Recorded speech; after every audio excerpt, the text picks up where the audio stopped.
আজকে স্বরাষ্ট্রমন্ত্রী পরবর্তী পর্যায়ে যে সাবজেক্টটা বলেছে, আপনার এটা এলাও করা উচিত হয়নি না জেনে, এক নম্বর কথা। দুই নম্বর কথা হচ্ছে, আমি কিন্তু আগেরটাও জানতাম না, আগের বিবৃতিটা কি ছিল সেটাও জানতাম না। আপনি বলেন কি আচ্ছা, বলতে thank you চাচ্ছেন very much. প্লিজ।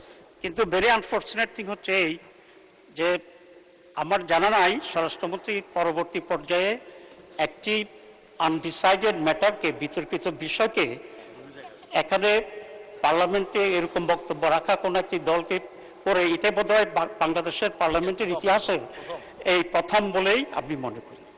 এবং এটা মনে হচ্ছে আমার কাছে যে মাননীয় স্বরাষ্ট্রমন্ত্রী একটি দলকে কন্ডেম করার জন্য ইন্টেনশনালি এটা এখানে প্রেস করেছে।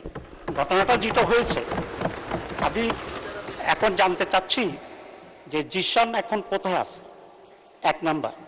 দুই নম্বর কথা হচ্ছে, এখানে কুমিল্লার পুলিশ জিশানের সাথে কারো কথা বলতে, সাংবাদিকদেরকে দেখা করতে দিচ্ছে না। এবং যে মেয়েটার কথা বলা হয়েছে, ওই মেয়েটার সাথেও কাউকে কথা বলতে দেওয়া হচ্ছে না। তাহলে এটা কেন? এখানে কি কোনো প্লট তৈরি হচ্ছে?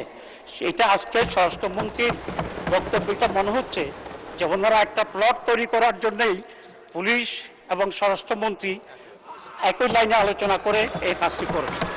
দুই নম্বর কথা হচ্ছে, এই ধরনের এই ঘটনাটি যে ন্যাচারাল হয়েছে, এই ধরনের কোনটা সঠিক এখন এটা ডিসাইডেড হয়নি, এটার কোনো স্টেটমেন্ট আসেনি। দুই নম্বর কথা হচ্ছে, এই ধরনের ঘটনা যেগুলো সত্য, প্রতিদিনই নানা ঘটনা ঘটছে, কিন্তু পার্লামেন্টের মধ্যে এটাই আসছে। মাননীয় উপনেতা, আপনাকে অসংখ্য ধন্যবাদ। যদিও 300 কেজির উপরে কিছু বলার থাকে না, তারপরে আপনি বলেছেন, অসংখ্য ধন্যবাদ। কন্ডেম করি এবং এই ধরনের ঘটনা আসতে হবে। Thank you. এবং এটা কোনো প্রমাণিত হয়নি, তার ছবি আমাদের কাছে আছে।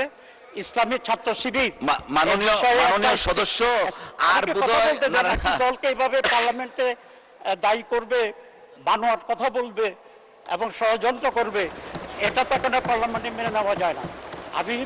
আমি মনে করি স্বরাষ্ট্রমন্ত্রী এটা উইথড্র করা উচিত, অথবা আপনি এটাকে এক্সপান্ড করা উচিত।